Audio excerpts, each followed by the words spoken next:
નમસ્તે વિદ્યાર્થી મિત્રો, તો સીઈટી તૈયારી માટેના એક નવા વિડીયોમાં આપનું હાર્દિક સ્વાગત છે।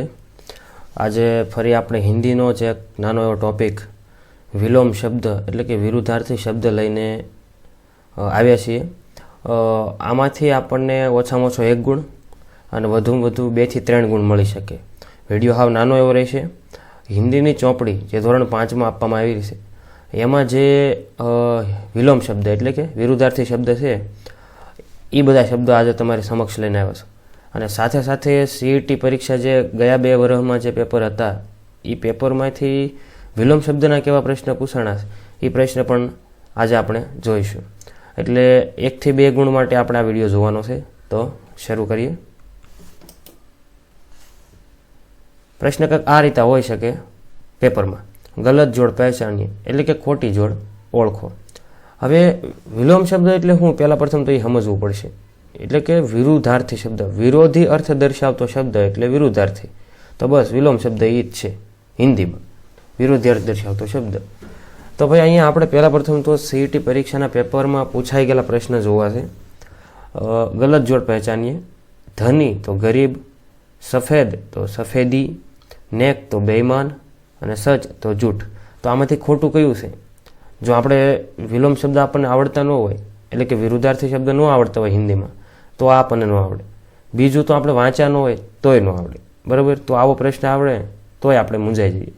એવી જ રીતે આગળનો પ્રશ્ન પણ કંઈક એવો જ છે, કઠિન શબ્દ કા વિલોમ શબ્દ દીજીએ। તો કઠિન શબ્દનો વિલોમ શબ્દ એટલે કે વિરુદ્ધાર્થી શબ્દ આપો। તો કંઠી, સારલ, સરળ અને કઠિન। તો ભાઈ આનો વિરુદ્ધાર્થી શબ્દ કયો?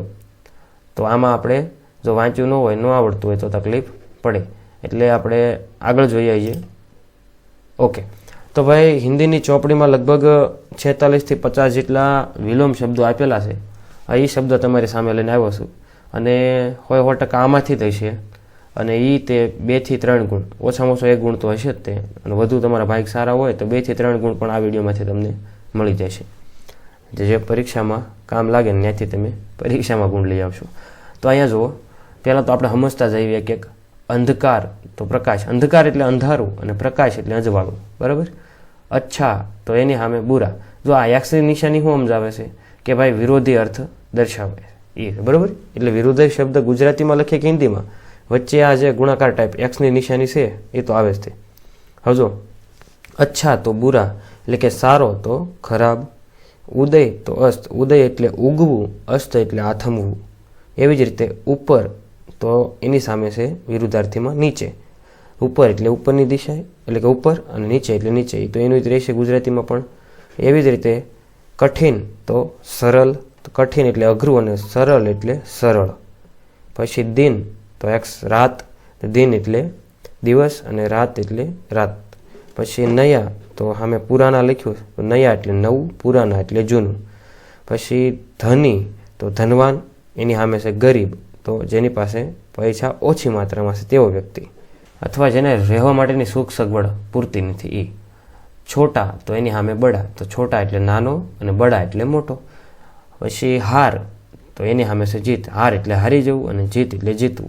તો ભાઈ કહેવાનો અર્થ ખાલી એટલો જ છે, આવા જે શબ્દો રહ્યા એ તમને વિરોધી અર્થ દર્શાવે છે, બરાબર? જેમ પહેલો શબ્દ હતો અંધકાર તો પ્રકાશ એટલે કે અંધારું તો અંજવાળું। એવી જ રીતે બીજી લાઈન જોઈ લઈએ, સચ તો એની સામે આવે જૂઠ એટલે કે સાચું તો ખોટું। પછી છે મોટા તો પતલા, મોટા એટલે જાડો અને પતલા એટલે પાતળો। એવી જ રીતે પ્યાર તો નફરત, પ્યાર એટલે પ્રેમ, નફરત એટલે આપણે નફરત જે કરતા હોય, અણગમો હોય એના વિશે એમ। ખુશ તો દુઃખી, ખુશ એટલે રાજી, ખુશ એટલે ખુશ, અને એની સામે આવે દુઃખી એટલે કે જેને દુઃખ પડેલું એવું વ્યક્તિ દુઃખી। પછી શરદી તો ગરમી, શરદી એટલે ઠંડી ટાઈટ, એની સામે ગરમી તો આપણે જે ઉનાળામાં ગરમી પડે એ, બરાબર? પછી સફેદ તો કાલા, તો સફેદનો વિરુદ્ધાર્થી કાલા એટલે કે સફેદ એટલે સફેદ અને કાલા એટલે કાળો। પછી મૂર્ખ તો બુદ્ધિમાન, મૂર્ખ એટલે જે અબુદ્ધ છે, જેનામાં બુદ્ધિ નથી એવું, અને ગુજરાતીમાં મૂર્ખ જ થાય। ત્યારબાદ એની સામે છે બુદ્ધિમાન, તો જેનામાં બુદ્ધિ છે એવો વ્યક્તિ। પછી શાંત તો અશાંત, તો જે શાંત નથી તેઓ અશાંત કહેવાય, અને શાંત એટલે શાંત જ થાય। પછી બડા તો છોટા, તો બડા એટલે મોટો અને છોટા એટલે નાનો। એવી જ રીતે ધરતી તો એની સામે આસમાન, ધરતી એટલે ધરતી આપણે પૃથ્વી, અવની, ધરા બરાબર. એની સામે આસમાન તો આકાશ, બરાબર. એને આપણે આસમાને કહીએ હિન્દીમાં, અને ગુજરાતીમાં આકાશ. દોસ્ત તો દુશ્મન, તો ભાઈ દોસ્ત તો દોસ્ત અને દુશ્મન તો દુશ્મન, શત્રુ, બરાબર. સુગંધ તો દુર્ગંધ, તો ભાઈ સુગંધ એટલે સારી એવી વાસ અને દુર્ગંધ એટલે ખરાબ વાસ. પછી સચ તો જૂઠ, સાચું એટલે ખોટું. ઉઠતા ગીરતા તો ઊભો થતો અને પડતો. પછી દિન રાત, દિવસ અને રાત. બહુત તો સામે આપ્યું છે કમ, એટલે કે બહુ એટલે વધારે, બહુત એટલે વધારે અને કમ એટલે ઓછું. નેક અને સામે બેઈમાન, નેક એટલે ઈમાનદાર અને બેઈમાન એટલે જે ઈમાનદાર નથી તેવો વ્યક્તિ.